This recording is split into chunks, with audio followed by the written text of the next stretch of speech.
Hi, I'm Hope Glynn, Team SmartPak rider, and on today's episode of Ask a Trainer, Lauren wrote in and was talking about that she's having a hard time. Her horse has a round jump and she's having difficulty keeping her leg down over the top of the jumps. So we're going to give you some exercises today, Lauren, and the rest of you that are maybe having a hard time keeping your leg down on how better to strengthen your lower leg position as well as stay with a horse that has a great jump. As far as exercises that can help strengthen your lower leg and also keep your lower leg down if you're having a hard time keeping your leg down over the top of the jumps, the first place you have to start is on the flat. And of course, I'm a big proponent of doing no iron work at home because a stronger lower leg for sure is going to keep you more grounded, more centered in the tack, and your lower leg down. So Avery is my demonstrator today, my daughter, and we do a lot of work at home, not only on the flat, but on a lunge line with and without our irons. So as she's flatting around, after the horse is loosened up, she's gonna do some posting trot without her irons, she's gonna do some sitting trot without her irons, and she's gonna do some canter without her irons. And as you get stronger, you can do more posting and more canter. But even if you start out just with your leg down at the sitting trot, getting the strength you need is by far the biggest thing you can do to keep your leg down across the top of the jump. Then what you need to do is work your way up to exercises in your 2-point.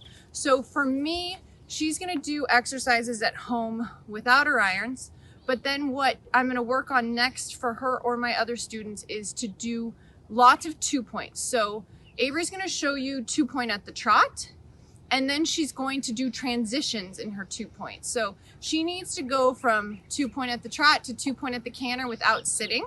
She needs to go from 2-point at the canter to 2-point at the trot without sitting. And it sounds easy, but it's harder than it looks. 2-point at the trot.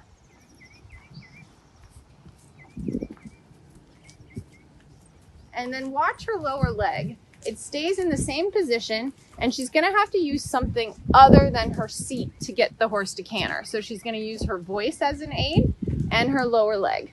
And canter without sitting back down.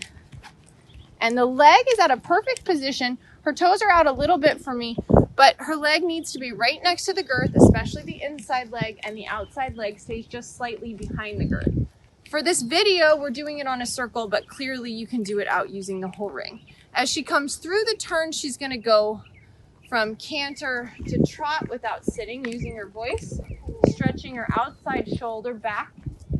And one of the things you should think of is if you're constantly losing your leg behind you, oftentimes it's because the front of your body gets out ahead of you. So think about it. If you took your horse out, you want to land nice and balanced on your heels. So if the horse wasn't here across the top of the jump, I should still have a nice line and even weight balanced in the balls of my feet. So by practicing your 2-point and not letting your body get too far forward, you're practicing your weight where it needs to be across the top of the jump.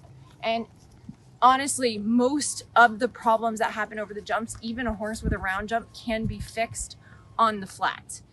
So we're gonna start by working without our irons. We're gonna start by doing transitions in our 2-point on the flat, and then get your trainer to take you out and put you on a lunge line over some jumps to start. First, you're gonna start by holding your reins, and then you can start by having your hands on your hips or even your hands up over your head, and doing it without your reins having to jump lots of little jumps, staying in your heel, will really establish a good leg position.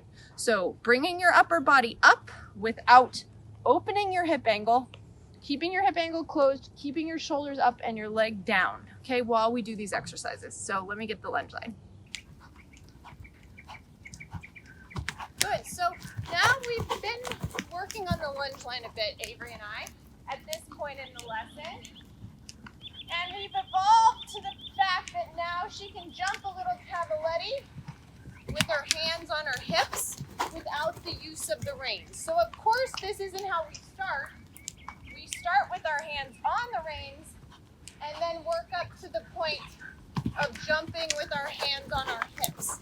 It's a great exercise, not worrying about being perfect to the jump, but being perfect with our leg.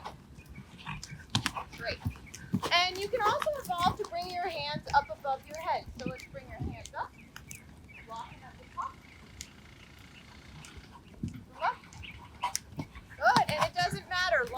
short, what you want to do is keep your leg down. It's a great exercise. Go from your hands up to your hands out. Good. Hands on your side one more time. If you need to, on the other side, sit down a few strides. If you're strong enough, keep in your 2-point. And then hands out. Good. Keep them higher. It's also a great exercise to get your arms stronger and your abs. Hold your belly button towards your core. Good. And hands back on your hips. And grab your reins. And walk. So when you're doing this exercise, make sure you've taken the time to work up to this step. First, get used to doing lunge line lessons, which is great for any lower leg position. Then work up to jumping with your hands on the reins. Then work up to jumping without your hands on the reins. And make sure at all times safety is your number one priority. And then have fun. You will get a better position and your legs will learn to stay down.